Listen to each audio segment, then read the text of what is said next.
Bueno, vamos a continuar con la jornada. Primero decido un tema, los que necesitéis el certificado de asistencia, luego abajo el compañero que está, le dais los datos, le dais el correo para que se os envíe, ¿vale? Y preocuparos de que no estén todos los datos correctos, no falte DNI y todo eso, y os enviaremos también las ponencias que se van a dar en esta jornada, ¿eh?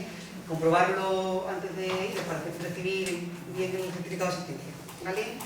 Bueno, y vamos a comenzar ya con la primera ponencia, que como sabéis la va a dar Vicente Laguna Sánchez, que es el letrado de la Oficina de Intermediación Hipotecaria.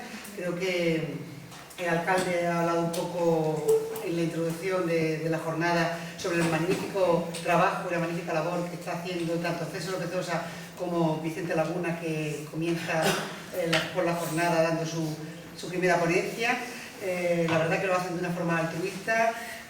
Tenemos la suerte de disponer de 2 letrados de oficio para familias a la hora de reestructurar deuda y de trabajar con los bancos. Me consta que el trabajo de Vicente a la hora de acercarse a muchas entidades bancarias y luchar con ellos pues es muy importante. De hecho, a veces cuando le ven aparecer por la entidad, ¿está Vicente? Llega Vicente, todo el mundo sabe lo que lucha por defender a la familia que él lleva.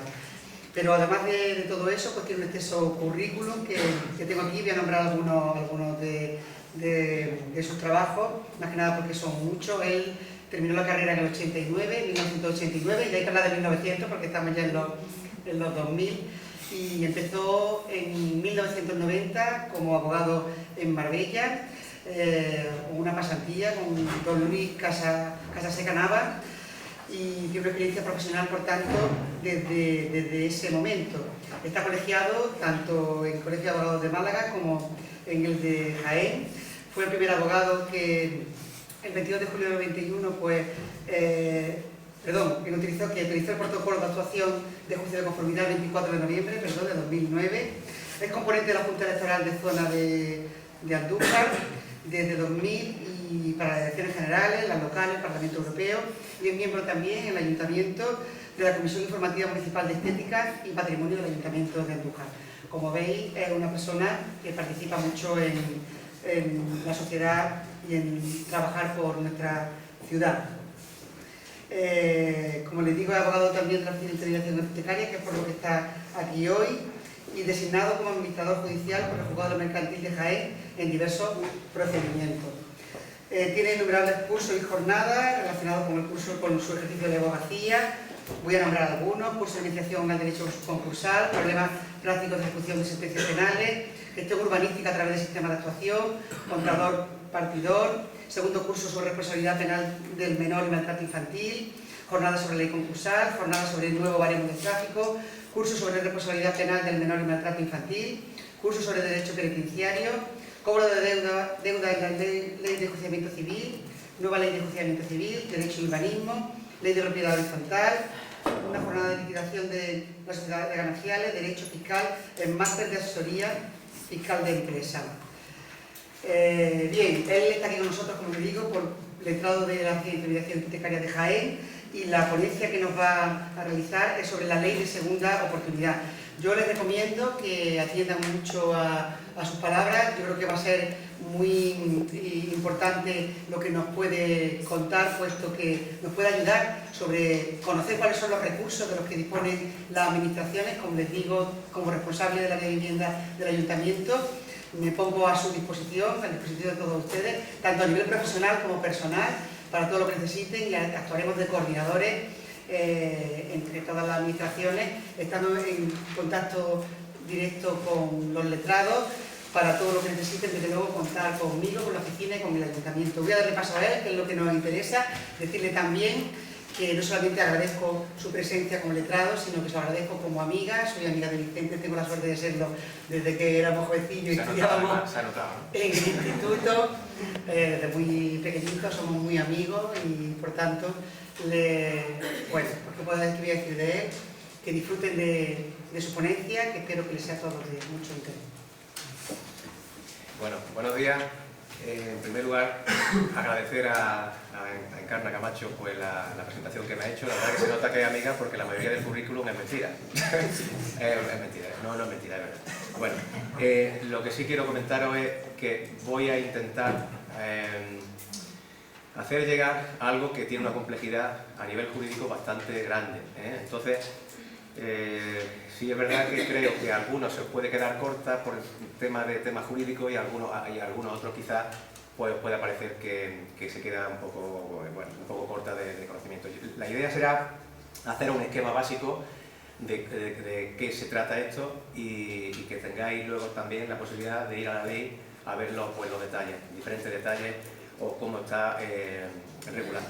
No obstante, antes de pasar a dar esta, yo llamaría charla, no ponencia, no me veo la verdad con el criterio de poder decir que es una ponencia. Sí que quiero agradecer a Diputación, aunque ahora no están aquí, pero sí que me parece agradecerlo como ciudadano de Andújar por tener esta oficina de intervención hipotecaria provincial de Jaén, que está siendo incluso copiada por el resto por muchas provincias, que está funcionando realmente bastante bien, en coordinación con el Colegio de Abogados, al que agradezco también que contaran conmigo y con Celso para hacer esta labor, que es más bien una labor social que de otro tipo, porque bueno, económicamente no es el mayor atractivo el ser componente de esta oficina, pero sí que lo es el ver, como hemos podido observar, diferentes familias de Andújar, además siendo de aquí, de Andújar y de la comarca.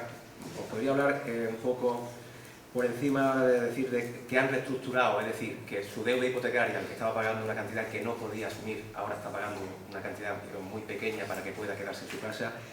Fue unas 50 familias ya firmadas, 25 con este despacho y el resto conmigo y el resto con Celso. Daciones en pago se han firmado 6, alquileres sociales 2, se han paralizado 8 desahucios, en trámite hay 46 reestructuraciones hipotecarias y hemos eliminado una cláusula suelo 8 sin nivel judicial y en trámite 14, aparte de las que se han eliminado a nivel judicial. Esto solamente con la oficina de intervención hipotecaria desde que se inició y aunque puedan parecer pocas, unas pequeñas cantidades, son bastantes familias de nuestro entorno que se han podido quedar en su casa. Así que quiero agradecer también, aparte de Encarna, que por contar conmigo para esta jornada que me parece muy interesante, también a Mari Carmen Camargo, que creo que tiene que haber estado sentada aquí, pero bueno, a ella no le gusta. Y creo que habría que agradecer un poco también la labor que han hecho los técnicos municipales, tanto en Mari Carmen desde el inicio, como Paco que ahora se ha incorporado, porque realmente es lo que han comentado esta mañana, es una labor de colaboración, una labor de concienciación de una problemática y que ha funcionado y que sigue funcionando gracias a esa idea o a esa inquietud que tenemos por darle solución a esta problemática. Y sí que desde el ayuntamiento se pueden hacer cosas, aparte de la coordinación. Yo, por poner un ejemplo, a nivel, como sé que hay aquí personas de otro ayuntamiento, os diré que en Mari Carmen, a través de la oficina que han puesto con más valoración y dándole mayor amplitud la nueva concejal, se piden a Notaría de Andújar las copias de la escritura, porque mucha gente que está con esta problemática no tiene ni para pagar una copia de una escritura. Una copia simple puede costar 10 euros, pero es que no tienen dinero ni para pagar eso. Pues las piden y se las dan de forma gratuita. Se están llevando a cabo cuando hay casos de urgencia donde el letrado, por la razón que sea, no se puede localizar o por lo que sea, pues se intentan o se han paralizado desahucios realmente por la labor del propio ayuntamiento. También diré que habrá que agradecer a Rafa Palomares y a la plataforma Estos Desahucios, que de forma igualmente desinteresada han actuado también. Y bueno, un poco en colaboración, lógicamente también con el Colegio de Abogados, como he comentado. Y bueno, aparte de dar un poco de agradecimiento a este colectivo, a este tipo de personas, vamos a ir ahora un poco a lo que es esta charla. Os comentaré, se llama Ley de Segunda Oportunidad, un poco quizás mal llamada, porque no es una ley, es un Real Decreto Ley, pero sí que os quiero llamar la atención sobre este Real Decreto Ley, sobre algo que me parece muy importante, y es que se rompe con un principio jurídico básico, como es el principio de responsabilidad universal.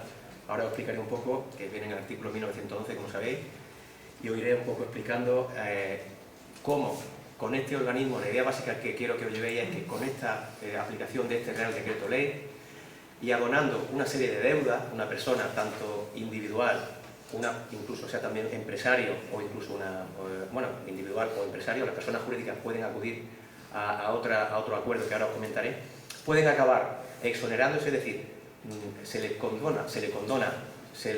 quitan todas las deudas que le quedan, ¿no? Es decir, puede tener eso que se llama una segunda oportunidad. Y bueno, entrando un poco en faena, os diré, este Real Decreto Ley, me consta que creo que tienen o lo van a pasar por correo electrónico o incluso impreso también como material por parte de la oficina, de la concejalía. Este Real Decreto Ley 1/2015, que os digo, se le llama Ley de Segunda Oportunidad, pero es un Real Decreto Ley que lo que viene a hacer es modificar la ley concursal. Se llama de segunda oportunidad por esto que os he comentado. Supone esta modificación tan importante del principio de responsabilidad universal que se consagra en el 1911, que dice, del Código Civil, que dice: del cumplimiento de las obligaciones responde el deudor con todos sus bienes presentes y futuros. Esto lo que ha venido conllevando es a que una persona no solamente pierde su vivienda, pierde sus bienes, pierde su coche, lo pierde todo, sino que además se queda con un remanente, con una deuda que también heredará a su hijo. Es decir, aquí no solamente se arruina uno, sino uno, su hijo y sus nietos. Con lo cual, por primera vez, como os comento, este Real Decreto Ley pues viene a un poco paliar, o a intentar paliar esta problemática. Así, viene de recomendaciones, no viene porque, entiendo yo al menos, porque el Estado español, que sí que es verdad que ha hecho algunos tipos de normativas proteccionistas y con modificaciones también importantes, pero a otros niveles nos encontramos muy por debajo de la Unión Europea y, si os dais cuenta, vamos andando a base de un poco de recomendaciones, vamos a decirlo así, entre comillas, de la Comisión Europea, como esta tan importante de 12 de marzo del 2014, porque están viendo la problemática que hay en España, en el resto de España y en el resto del mundo, de Europa, pero en España aún más, donde se está arruinando la gente, y esas personas que quedan arruinadas, como explicaremos ahora, pues quedan de por vida insolventes, quedan de por vida sin poder tener ningún bien más, y además algo que quizás sea egoísta, pero que también lo ven, y es que esa persona no accede al mercado laboral, no accede a poder volver a pagar impuestos, a poder entrar en el mercado de la seguridad social, y por lo tanto, lo que viene a decir es: si una empresa tiene derecho a arruinarse, una empresa, me refiero, una sociedad limitada, tiene derecho a una segunda oportunidad económica, ¿por qué no lo van a hacer las personas? Es cierto que históricamente quebrado venía de que cuando una persona se arruinaba, quebrado es que le quebraban el banco donde se sentaba, para que todo el mundo supiera que había hecho una actuación, en principio, con una presunción de ilegalidad o de antijuricidad. Sí que os comento que con esta ley no se va a primar a todo el mundo, es decir, no podemos decir, bueno, no se puede pensar en, yo he dejado una serie de deudas y voy a utilizar esta ley para que me las condonen, para que me las perdonen, y voy a ser otra empresa, otra y otra. No. Se han hecho algunas limitaciones que me parecen que están bien, como es que se hará, o esta condonación de deuda será para la persona que actúa de buena fe, es decir, actúa de buena fe aquel que no ha creado su propia insolvencia, no la ha creado entre comillas. Bueno, como os decía, los ciudadanos, como vemos aquí, sean empresarios o profesionales. Bueno, estos los estudios que hay sobre la economía sumergida en España, con un impacto, hablan de entre 190 a 300.000 millones de euros, la mayor parte de los cuales responde a empleo no declarado, lo que se oculta a la hacienda pública, que oculta entre 3 y 4 millones de puestos de trabajo, igualmente con fraude a la seguridad social. Un porcentaje desconocido, aunque importante, de ese empleo oculto responde precisamente a estas personas, bien empresarios o particulares, que tras perder todos sus bienes acarrean una deuda pendiente que pesa sobre ellos como una espada de Damocles y que les condena a esto que hemos llamado la economía sumergida. Como pongo aquí, jubilación. ¿Qué le va a quedar de jubilación? Realmente no sé esa problemática, cómo se puede solventar. Imagino que esas también serán un poco lo que están viendo.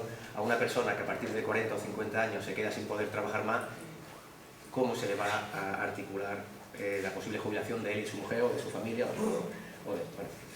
Entonces, como os comento, este Real Decreto Ley 1/13 es una modificación de la ley concursal. Entonces, lo que os pongo aquí un poco, que es un concurso de acreedores, ¿no? Habrá personas que sí lo sepan y otros que no. Y bueno, es un procedimiento judicial que precisa la declaración del juez, que tiene por una finalidad esencial la satisfacción de una pluralidad de acreedores. Es decir, cuando uno le debe a varias personas, pues se intenta dar satisfacción a que todos cobren. No que todos cobren todo, porque realmente no se puede, si no, no estaría en concurso, sino a que todos cobren una parte, la parte que sea, o, como veremos con esta aplicación de este Real Decreto Ley, incluso habrá personas que se puedan quedar sin cobrar, con objeto de que el empresario particular pueda volver a tener esa segunda oportunidad que hablamos. Bien, lo primero de las cosas que se ha modificado con este Real Decreto Ley, que ya existía también con la Ley de Emprendedores, pero que ahora tiene una regulación algo mejor, o bastante mejor, aunque este Real Decreto Ley se prevé que se modifiquen ciertos aspectos de él, porque también tiene contradicciones que luego veremos, se viene a intentar que las soluciones de los problemas se ha constatado que a nivel de concurso de acreedores la práctica es muy mala. Los resultados de los concursos de acreedores, si alguno habéis tenido algún en su despacho profesional o alguno conoce de alguien, es que normalmente no cobra nadie, salvo los abogados y los administradores concursales, que para eso somos algunos muy astutos, y el resto pues se quedan sin cobrar, por desgracia. Y eso lo hacen las empresas, pero ahora, si de contrario lo hace un particular, pues es lo que hemos hablado, ¿no? Entonces lo que se pretende es la mediación, es decir, que tanto las empresas a nivel de refinanciación como los particulares, sean empresarios pymes o personas individuales, ciudadanos de a pie, se vayan a la mediación. ¿Con qué objeto? Con objeto de evitar un proceso largo concursal, con objeto de evitar gastos de abogado, gastos de administrador concursal, gastos... Aunque ahora veremos que en el tema de gastos se han modificado, yo haré también alguna crítica sobre esto, porque me parece que no se ha atajado de forma suficiente. Bien, bueno, pues este procedimiento del acuerdo extrajudicial pueden ir, como os digo, personas físicas, empresarios o no, y personas jurídicas. Sin embargo, lo que es la condonación, la exención de las deudas, ahí solamente van a poder ir. O sea, una persona jurídica no va a pedir que se le condonen deudas, solamente lo va a pedir el particular o el empresario, persona física.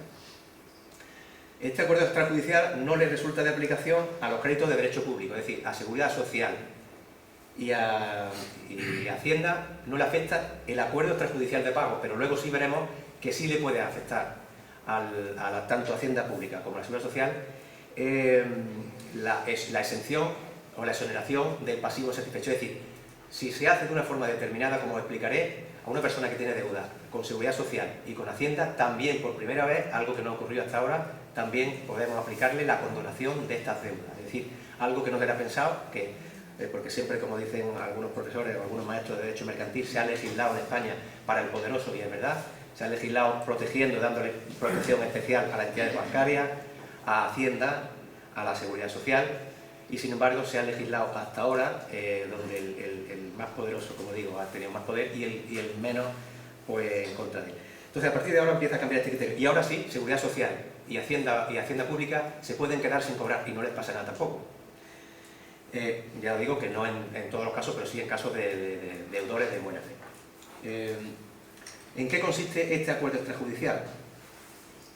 Bueno, es un procedimiento muy flexible y se sustancia en breves plazos, ante el registrador mercantil o el notario o la Cámara de Comercio. Registrador mercantil cuando sea empresario, persona física. Notario cuando sea un particular y el notario de su domicilio, un particular.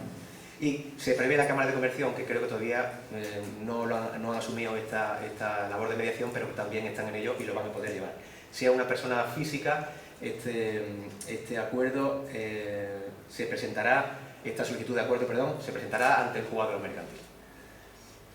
¿Qué puede conllevar este acuerdo? Pues puede llevar una quita, una espera o una cesión de bien en pago de deuda. Es decir, antes de irnos a la exención de la deuda o al concurso que va detrás de esto, hay una primera parte que es un intento de acuerdo extrajudicial. Ese intento de acuerdo que, como veréis, se intenta ante el notario y donde, a través de una solicitud que ahora explicaré, que desde que está publicada esta ley, que creo que es de febrero, ya está en vigor, creo que desde septiembre, se habla de un formulario para que todo esto se prevé que la gente pueda cada vez tener que echar menos manos de abogado y pueda hacerlo por su cuenta, aunque la realidad es que este tipo de asuntos, si no se echa manos de un profesional, yo lo veo complicado. Pero bueno, hay un formulario en teoría tipo y ese formulario a fecha de hoy, yo que sepa, no está publicado. Sería un formulario que lo van a sacar donde, rellenándolo, se presenta ante el notario o el registrador mercantil y se inicia esta fase de acuerdo extrajudicial de pago. Se intenta el acuerdo y en caso de no acordarse, de no llegarse al acuerdo, pues lo que conlleva es la aparición de un concurso consecutivo. Es decir, nos vamos a la fase concursal, del derecho concursal, pero ya a la fase de liquidación. Nos evitamos una serie de fases muy importantes, con unos costes económicos muy importantes, y nos iríamos a fase de liquidación. A liquidar los bienes que haya, y aquí esto es la novedad, incluso con la posibilidad de la exoneración de ese pasivo insatisfecho, es decir, de condonar todas las deudas que no se han podido pagar, para que no entendamos. ¿Quiénes pueden acceder a este acuerdo extrajudicial? Pues el deudor, persona natural, empresario o no, que no tenga una deuda superior a 5 millones de euros. Esto, pues, la gran mayoría no debe más de 5 millones de euros. Cualquier persona jurídica, sea o no sociedad de capital, que cumpla con las siguientes condiciones: que se encuentre en estado de insolvencia, que no tenga especial complejidad y que disponga de activos suficientes para satisfacer los gastos propios del acuerdo. Ahora, no podrán formular esta solicitud de acuerdo extrajudicial de pago quienes hayan sido condenados por delito contra el patrimonio, contra el orden socioeconómico, falsedad documental, la hacienda pública y algunos más. Las personas que dentro de los 5 últimos años hubieran alcanzado un acuerdo. No se puede estar continuamente llegando a acuerdos porque sería una forma fraudulenta de utilizarlo. Y tampoco los que se encuentren negociando con su acreedor el acuerdo de refinanciación. Esto más bien lo hace la sociedad. La solicitud de acuerdo extrajudicial de pago. Bien, como he comentado, se hace ante el mediador concursal, que le llaman. Esto es una mediación, yo le llamaría más bien preconcursal, porque se intenta que no se llegue al concurso de acreedores. Y como os comento, si el deudor es persona jurídica, ante el administrador o el liquidador en el juzgado. Si el deudor es empresario o entidad inscribible, o también profesional, que también puede ser, no tiene por qué ser solamente empresario, persona, vamos, autónomo, puede ser también un profesional. Ante si es empresario o registrador mercantil, y si es del domicilio del deudor, y si es una persona natural que no sea empresario, ante el notario de su domicilio. Como he comentado, también está lo de la Cámara de Comercio, que en principio también van a poder mediar en este tipo de acuerdos extrajudiciales. La solicitud es lo que os he comentado, mediante, dicen, un formulario normalizado, suscrito por el deudor, donde se incluye. Este formulario, yo por menos fecha del domingo, ayer mismo que estuve mirando, hay una orden ministerial que se deberá de publicar. Yo no lo he encontrado publicado, creo que no lo está. Yo tengo un formulario tipo que he sacado de una base de datos, y si a alguno pues luego le puede interesar, pues se lo puedo hacer llegar. Aquí os comentaré, esto de no tener que acudir a un profesional, operador jurídico, digamos graduado social, abogado o gente con experiencia jurídica, debiera de ser así, debiera de hacerse esto pues sin necesidad de un profesional, que normalmente pues cobramos también porque nos dedicamos a ello, pero por desgracia, mi consejo es que se acuda a un profesional, y el que no tenga medio económico habrá que, bueno, pues lo mismo que hay esta oficina de intermediación hipotecaria que estamos reestructurando, buscarle la posibilidad a través de justicia gratuita, que ahora hablaremos un poco más adelante, que creo que va a ser un poco de problema, que puedan aplicar esta reestructuración a nivel de intermediación y a nivel de acuerdo extrajudicial de pago y exención de resto de deuda. Bien, ¿por qué digo esto? Pues porque, aunque sea un formulario tipo, va a ser muy importante este formulario o esta solicitud, donde tienes que determinar una persona, pues el activo, el pasivo, los acreedores y la valoración. Puedes decir, bueno, eso es muy fácil, todo el mundo puede poner fácilmente en un escrito lo que yo tengo. Normalmente, bueno, dependiendo si es un particular, pues tiene su casa, tiene un coche y algunos poco más, ¿no? Si es un empresario, sí que podría tener algún tipo más de bienes y algún poquito más de complejidad. Pero bueno, siendo un particular, bueno, ¿qué más da, no? Yo mismo relleno, tengo y lo que debo. Pues debo al banco tanto, una tarjeta y esto, pues esto es lo que debo. Pero aquí entran este artículo que sí que el que pueda que se lo anote, que es muy importante, que es el 94.5 de la ley concursal. ¿Qué se hace con este artículo? Creo que le acaban de pegar un tiro en el pie a la entidad bancaria, que está bien que se lo den, porque ya que han acudido bueno, pues al dinero público que hemos pagado entre todos, también deben echar una mano en estos momentos de dificultad económica. ¿Y qué ocurre con este artículo 94.5? Bueno, pues que la valoración que se va a hacer de los préstamos hipotecarios no va a ser, o sea, el crédito, los créditos hipotecarios tienen un privilegio especial, es decir, están privilegiados al máximo, como hemos dicho, y ahí no había forma de salirse. A partir de ahora, ¿qué ocurre con este artículo 94.5? Que la valoración de la hipoteca no va a ser el valor privilegiado, la totalidad de la hipoteca, va a ser solamente el 90% del valor de tasación de la vivienda a fecha actual. Esto es tan importante como pondré en el ejemplo que luego pongo para que veáis la idea, una hipoteca, una vivienda que antes valía 100.000, ahora vale 60, pues el crédito privilegiado no van a ser los 100.000 que me dieron de hipoteca, no, va a ser el 90% sobre los 60.000, 54.000 euros aproximadamente. Eso tendré que pagarlo y ya veremos luego cómo lo pago. Pero abonando eso, puedo llegar a lo que hemos dicho, a la exoneración del resto de pasivo y también a ahorrarme a la Seguridad Social y a la Hacienda Pública, que hasta ahora no había forma de saltarla, ¿vale? Así que esta valoración ya de principio en el acuerdo, de solicitud de acuerdo, ya debe ir la valoración de nuestro pasivo hecha pues con una tasación. Aquí habrá que acudir a tasaciones que hagan sociedades de tasación, arquitectos o empresas que se dediquen a la tasación de, vamos, no te puede tasar esto un amigo tuyo que sea agente de la propiedad inmobiliaria. Creo en principio. Bien. También tiene que explicar pues un poco pues cómo ha llegado a esta situación, las posibilidades que da y también, aunque no lo ponga en la ley, yo creo que sería importante también ir añadiendo si tiene derecho a lo que vamos a ir buscando con el acuerdo extrajudicial de pago, que no es otra cosa que la exoneración del pasivo. Porque luego en la práctica yo creo que estos acuerdos no se va a llegar a ninguno, me parece, o a casi ninguno.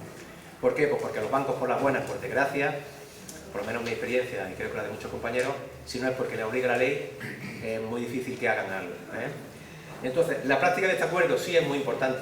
¿Por qué? Pues porque, como luego explicaremos, es para que pueda ir, en definitiva, a que me exoneren el resto del pasivo. Sin este acuerdo, por desgracia, no voy a poder luego acudir a la exoneración del resto de la deuda.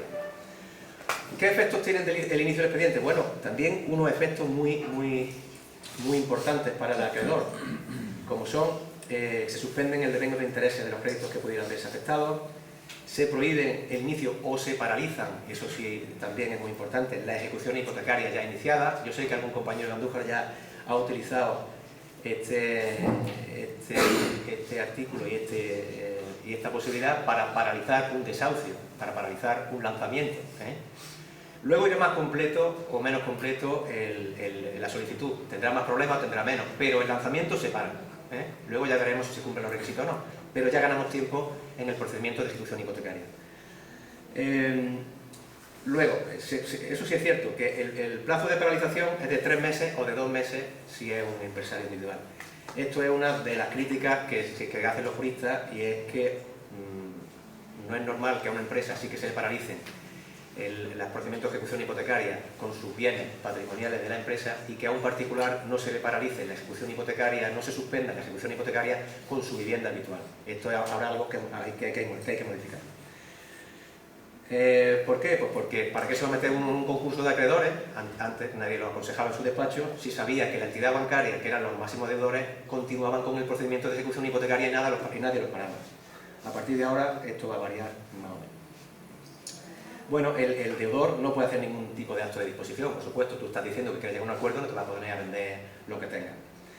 El contenido del acuerdo. Bueno, pues con este intento de acuerdo extrajudicial de pago ante el notario, como hemos dicho, o su mediador, según me dicen los notarios, esto tampoco es que le convenga mucho porque el dinero que deja es poco y la problemática es enorme. Parece ser que ya se han iniciado, y lo que se han presentado acuerdos judiciales, los notarios están nombrando a un mediador.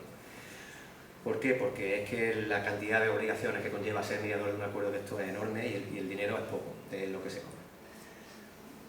A ver, y se puede llegar con este acuerdo a una espera por un plazo no superior a 10 años, que también puede ser ampliado, lo único que esa ampliación no va a obligar a los que no la hayan firmado. Las quitas, una quinta, o sea, si yo debo 100.000, pues le digo al banco que le ofrezco de esos 100.000, pues pagarle 70.000 o al resto de acreedores. Aquí, como hemos dicho, en la Hacienda y Seguridad Social no entraría. Luego, la quita, como hemos dicho, la cesión de bienes o derechos para el pago de la totalidad o parte de su crédito. Es decir, ya en el acuerdo en este contenido de solicitud de acuerdo de extracción de pago, se le puede decir a la entidad bancaria, y yo le propongo que se quede usted con mi con mi vivienda. Y ahora ya el banco, viendo ese artículo que hemos comentado antes tan famoso, pues van a tener que pensárselo. Antes siempre van a decir que no, ahora van a tener que pensarse si quieren continuar con el procedimiento o no, porque la valoración, su crédito, su privilegio ha sido reducido en un gran importe. Un plan de pago igualmente, una propuesta de cumplimiento y una copia también, porque aquí sí que hay que seguir con la Seguridad Social y Hacienda de la mano, de la solicitud que se ha hecho a Hacienda o a la Seguridad Social de aplazamiento de las deudas, que en esta fase, sí, como seguimos, se salen fuera de la obligatoriedad y van por una vía, como hasta ahora, independiente. En cuanto al mediador concursal, como he comentado, para el empresario o persona física desarrolla esta labor el registrador mercantil, o persona por él designada, o la Cámara de Comercio, y para el consumidor, el notario o persona por él designada.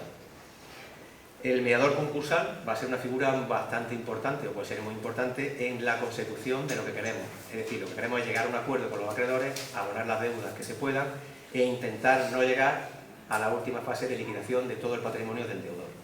Pero que si tenemos que llegar ahí, llegaremos sabiendo o intentando que ya se me condonen o se me quiten el resto de las deudas, ¿vale?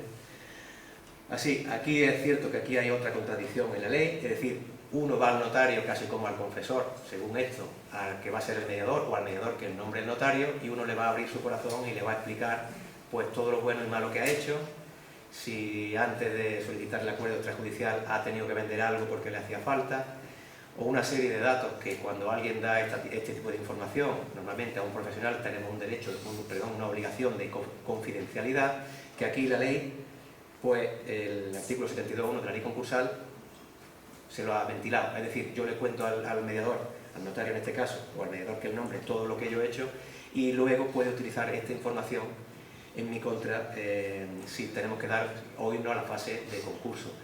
¿Cómo en mi contra? Pues utilizando lo que son las acciones de reintegración. Es decir, si usted ha hecho algo mal con su patrimonio, ahora yo voy a ir en contra de esa acción para que ese bien vuelva a su patrimonio.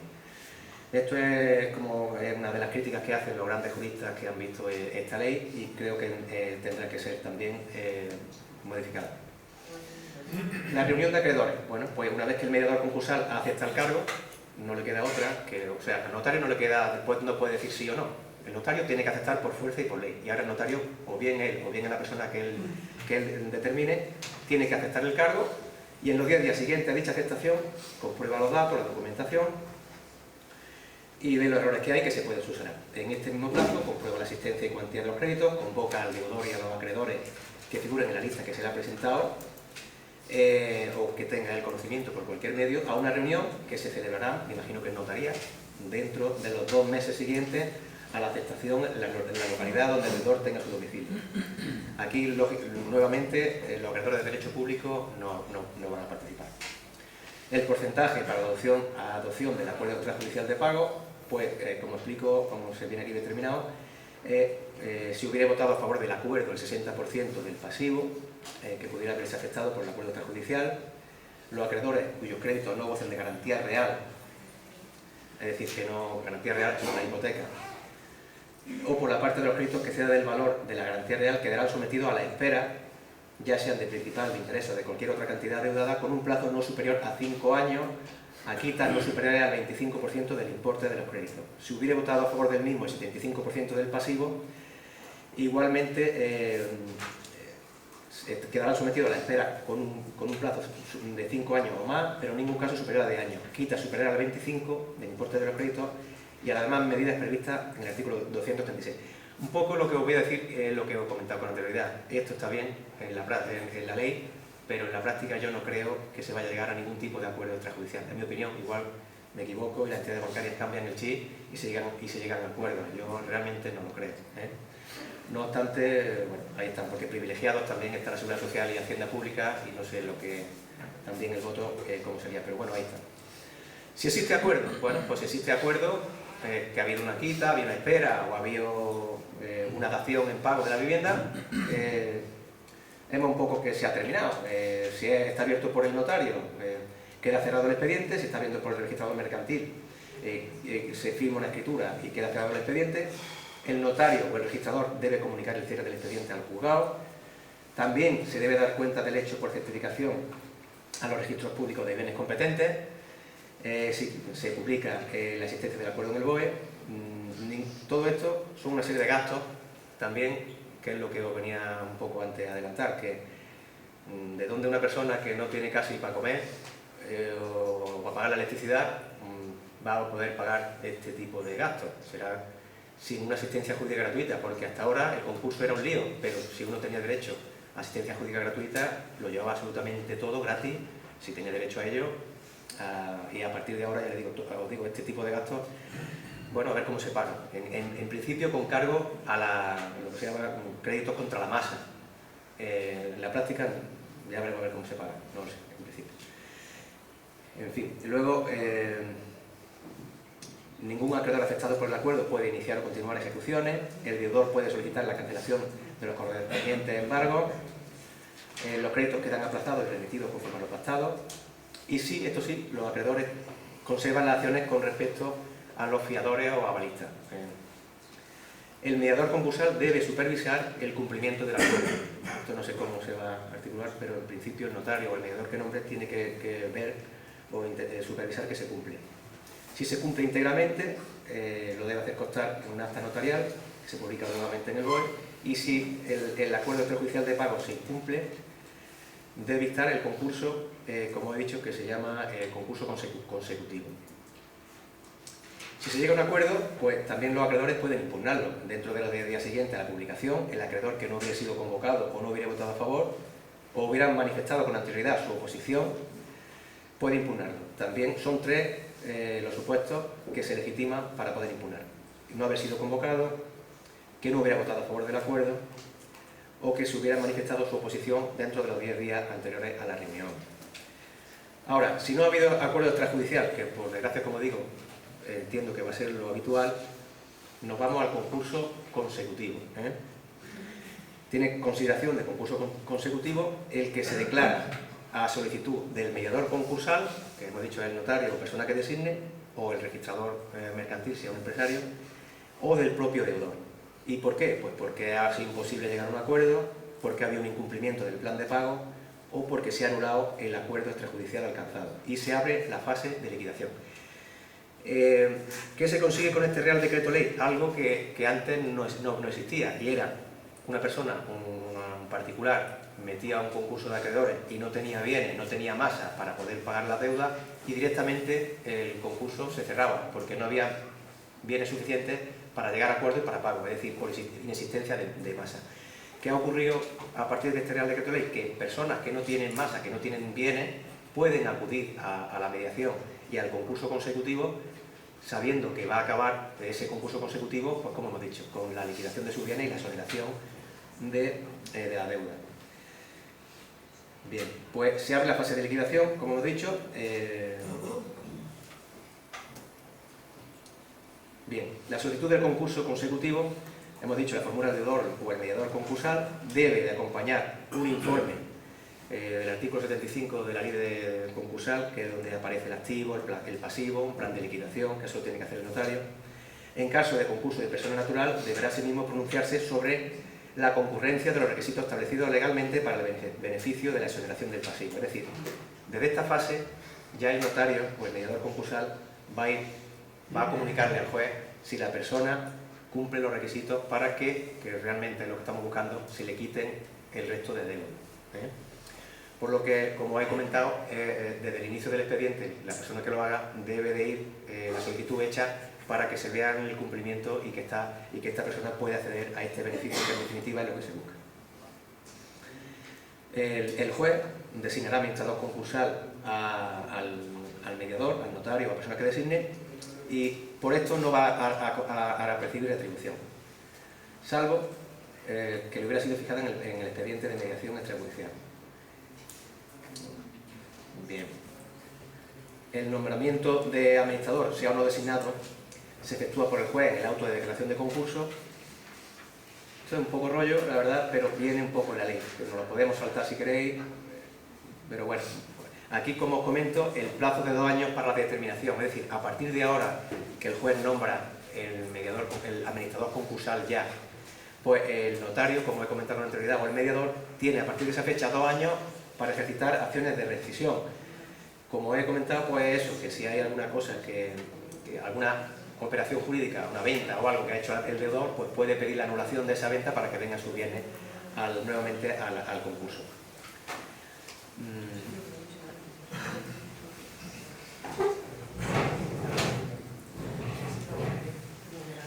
Se abre, como hemos comentado, la fase de liquidación.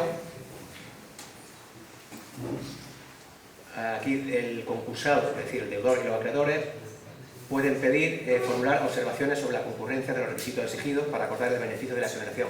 Aquí lo lógico es que las entidades bancarias, me imagino, pues intentarán justificar que la persona no tiene derecho a que se le exoneren el resto de las deudas. Ahora, si el concurso se califica en una persona natural como fortuito, el propio juez ya en el auto, ya desde esta fase inicial del concurso, declara la exoneración del pasivo insatisfecho en la liquidación, siempre que se cumplan unos requisitos que ahora veremos, del 178 bis de la ley concursal. ¿Vale?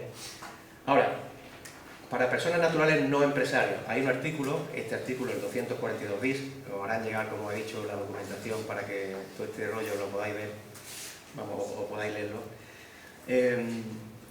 La solicitud se presenta ante el notario, como hemos dicho, el formulario, lo que digo, que creo que es muy importante un asesoramiento previo con un letrado, asesor, graduado social o alguien que conozca un poco el tema de derecho concursal o el manejo de las leyes. El notario, una vez, si no tiene posibilidad económica, pues me imagino que alternarán una posibilidad también, como es a través de la justicia gratuita, como he explicado. El notario, una vez constatada la suficiencia de la documentación aportada y la procedencia de la negociación del acuerdo extrajudicial, deberá de oficio comunicar la apertura de la negociación al juzgado. El notario impulsará las negociaciones entre el deudor y sus acreedores, como hemos dicho antes. El plazo para comprobar la existencia y cuantía de los créditos es más breve, será de 15 días de la notificación al notario de la solicitud, o 10 días, o de 10 días desde la aceptación del cargo por el mediador, si se hubiese designado como mediador. La reunión se celebra en un plazo de 30 días desde su convocatoria. La propuesta de acuerdo se remitirá con una antelación mínima de 15 días naturales a la fecha prevista. El plazo de suspensión de las ejecuciones previsto en el artículo 235 es de 2 meses, no el de 3, que sería para los empresarios. Y luego, si al término del plazo de los 2 meses el notario, o en su caso el mediador, considera que no es posible alcanzar un acuerdo, insta el concurso del deudor en los 10 días siguientes. Aquí está este artículo que sí que tendréis que ver realmente con bastante tranquilidad la lectura de este artículo, porque es la base de este Real Decreto Ley y la base de esta Ley de Segunda Oportunidad, ¿vale? Como podéis ver, el beneficio de la exoneración del pasivo insatisfecho. La ley tiene complejidad y cuando se lee este artículo, se puede comprender y se pueden sacar, sacaréis conclusiones de ello. Yo un poco lo que he hecho ha sido haceros un poco de resumen. Y según este artículo 178 bis, el deudor, persona natural, podrá obtener este beneficio de la exoneración del pasivo una vez que ha concluido el concurso, bien por liquidación, por insuficiencia de masa, porque no se ha llegado a un acuerdo, o porque no se ha podido pagar ni siquiera el acuerdo al que se llegó, no se ha podido cumplir, se llega a un acuerdo, pero la persona finalmente no puede satisfacerlo. Y solo se admite a deudores de buena fe. ¿Qué se entiende como buena fe? Pues que no haya sido declarado culpable. Bueno, lo que viene a decir es que el deudor no haya buscado su propia insolvencia, es decir, no se haya metido, no haya cometido más gastos y algunas locuras que no debía con respecto a sus ingresos, gastos desproporcionados con respecto a sus ingresos. Yo creo que esto será de difícil demostración, pero bueno, ahí está, y me parece también bien que haya limitaciones a este tipo de exoneraciones, pero la gran mayoría pues es que simplemente con la crisis no pueden abonarlo, no porque hayan hecho gastos desproporcionados, sino porque sus ingresos se han visto reducidos. Que no haya sido condenado en sentencia firme por delitos contra el patrimonio o la falsedad documental, hacienda pública en los últimos 10 años, y que haya celebrado, o al menos intentado celebrar, un acuerdo extrajudicial de pago. Es decir, tenemos que irnos a ese acuerdo extrajudicial de pago, a pasar por el calvario de todo ese acuerdo, básicamente pues para exonerarnos del crédito del resto de las deudas. Es decir, y luego hay que pagar, como el cuarto requisito es que se paguen la integridad de los créditos contra la masa y los créditos concursales privilegiados. y si no se hubiera intentado el acuerdo extrajudicial, al menos el 25% del importe de los créditos concursales ordinarios. Esto es un rollo que un poco, que luego voy a explicar con un caso práctico, veréis que es fácil, fácil como todo. Puede tener más complicación, pero en los casos normales será fácil. Es decir, abonando el crédito privilegiado que hemos dicho, que era el préstamo hipotecario, y no en la totalidad, sino solamente en la parte que es privilegiado, que hemos dicho que es el 90% del honor de tasación, más los créditos contra la masa. ¿Qué son créditos contra la masa? Pues créditos contra la masa es el importe que se ha devengado por esta negociación que va hasta ahora, por ese intento de acuerdo extrajudicial y por esa mediación que intenta hacer el notario y por lo que va a cobrar el notario, porque el notario va a tener 3 fases en la